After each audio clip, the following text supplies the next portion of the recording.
Hello! I wanted to give you a sneak peek into the fourth installment in my ongoing series.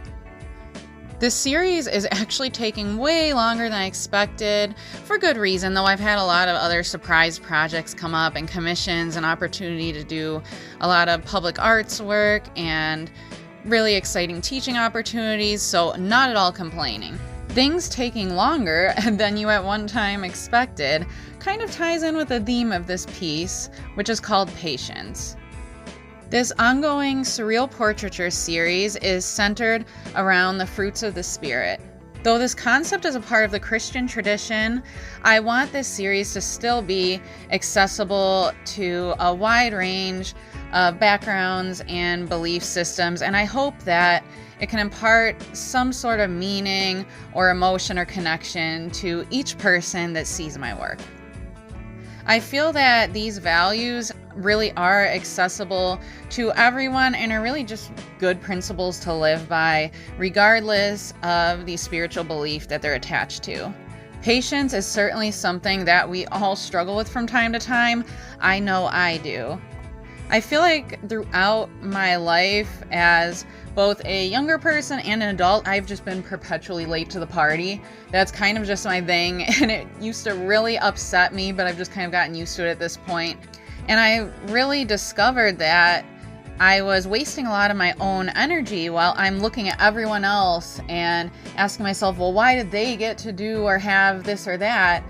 I was really missing out on appreciating the really good, exciting things in my own life that maybe they don't get to have. You know, everyone's life is made up of different components, and it's easy to compare yourself to other people and ask yourself, you know, why am I not where they're at, without seeing the good things that are blossoming in your own life. That's a very common problem.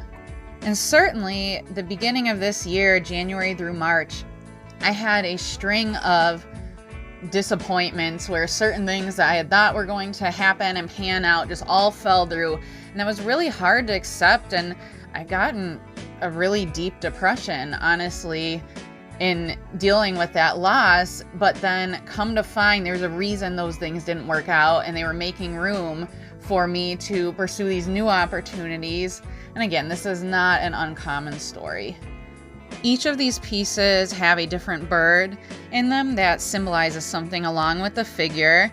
And in this piece, I featured a heron, and herons do tend to be associated with symbolizing patience, peace, and luck, and they also can symbolize a link to another world. And so I felt like this is a very good fit, because as we pursue patience and accepting our life's timing, we do grow to have a greater sense of inner peace. And I don't know what the luck, I tend to not believe in luck necessarily, but at the same time, I mean, like I talked about earlier, the idea of maybe experiencing setbacks and disappointments that really try your patience, but then you find later it was making room for something better. The woman is holding a seed, and though they don't actually exist in the room she is in, the line of her vision, you can see her just imagining and thinking of this vast forest of tall trees as she holds this tiny seed, knowing what will come. And I think a lot of patience really is, at its root, about confidence, about faith, and about the belief that this tiny seed will one day grow a forest. Thank you so much for watching, and if you want to catch the previews of my other pieces in this series, as well as some fun art demos and other interesting creative things, then be sure to subscribe.